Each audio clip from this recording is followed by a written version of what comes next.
ఆయన గొప్పవాడు అంటే ఆయన్ని తెలుసుకోలేకపోతున్నారు, లోకమైన తెలుసుకోలేకపోతున్నారు. లోకానికి దేవుడు వెలుగై వచ్చాడు కానీ వెలుగు లోకం గుర్తించలేదు.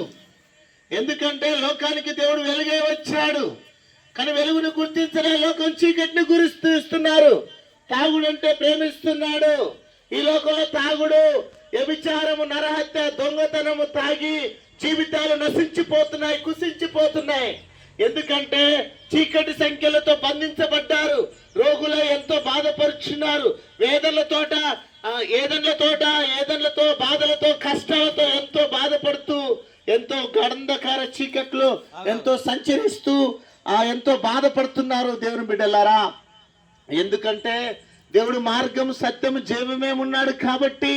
ఎందుకంటే ఆయన నమ్ముకునే ఒకరోజు నా జీవితం కూడా అలాగనే ఉండేది. అంధకారణ చీకట్లు నేను పడి ఉన్నవాడిని, చీకటి సంఖ్యలతో బంధించబడిన వాడిని, నా భార్యను కొట్టటోన్ని, నా భార్యని తిట్టటోన్ని, బీడీలు, గుట్కాలు, సిగరెట్లు తాగి జీవితం అంతా నాశనం చేసుకున్నాను.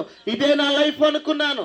కానీ దేవుని నమ్ముకున్న తర్వాత నా లైఫ్ చేంజ్ అయిపోయింది, నా మనసు చేంజ్ అయిపోయింది, నా హృదయం అంతా దేవుడు మార్చిండు. ఈరోజు ఈ స్థితిలో ఉన్నానంటే ఆయన కృప, ఆయన సంకల్పం. ఈరోజు నేను బ్రతికి ఉన్నానంటే ఆయన చిత్తం, ఆయన కృప, ఆయన సంకల్పం. కానీ దేవుని బిడ్డలారా, మీ అందరినీ కూడా దేవుడు పిలుస్తున్నాడు, రండి నా వద్దకి. నా దగ్గరికి వచ్చేవాడిని నేను ఏమాత్రం నేను తోసివేయను. ఎందుకంటే అలసి ఉన్నావా, సొలిసి ఉన్నావా, కష్టాలు ఉన్నావా, బాధలు ఉన్నావా, రానా దగ్గరికి అంటున్నాడు ఆయన. ఎందుకంటే తల్లి గర్భంలో ఉన్నప్పుడు మనం అనుకున్నాం అదే నా లోకం అనుకున్నాం. తల్లి గర్భంలో నుంచి బయటలో పడిన తర్వాత ఇది ఇక్కడ ఒక లోకం ఉంది.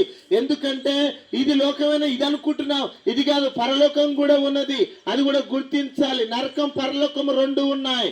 ఎందుకంటే దేవుణ్ణి నమ్ముకొని బాప్తిసం, రక్షణ పొంది ఆయన అందులో మనం జీవించినప్పుడు ఒకరోజు మనం మరణించేటప్పుడు దేవుడి సన్నిధానాలకి మనం వెళ్ళిపోతాం, దేవుడి పరలోక రాజ్యానికి వెళ్ళిపోతాం.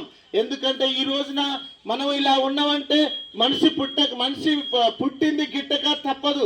ఏ మనిషి అయినా ఒక రోజున మరణిస్తాడు. మరణించిన తర్వాత ఇట్లా ఆత్మ ఎక్కడికి పోతున్న మనిషి గుర్తించలేకపోతున్నాడు ఈ రోజున. ఎందుకంటే మనిషి పుట్టింది గిట్టక తప్పడు కాబట్టి మనిషి దీపం ఉండగానే ఇల్లు సక్కి పెట్టుకోవాలి, ప్రాణం ఉండగానే ప్రభు యేసుని నమ్ముకోవాలి. ఎందుకంటే ఆయన గొప్పవాడు కాబట్టి, ఆయన సత్యం, మార్గం, జీవం ఉన్నాడు కాబట్టి ఆయన రెండో రాకట్లో ఇప్పుడు రాబోతున్నాడు. ఆ రాకట్లో మాత్రం మనం అందరము కూడా సిద్ధపడి ఉండాలి.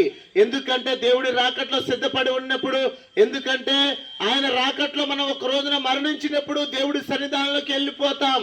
ఎందుకంటే ఆయన స్వర్గంలోకి మనము వెళ్ళిపోతాం. కాబట్టి దేవుని బిడ్డలారా, మీరందరూ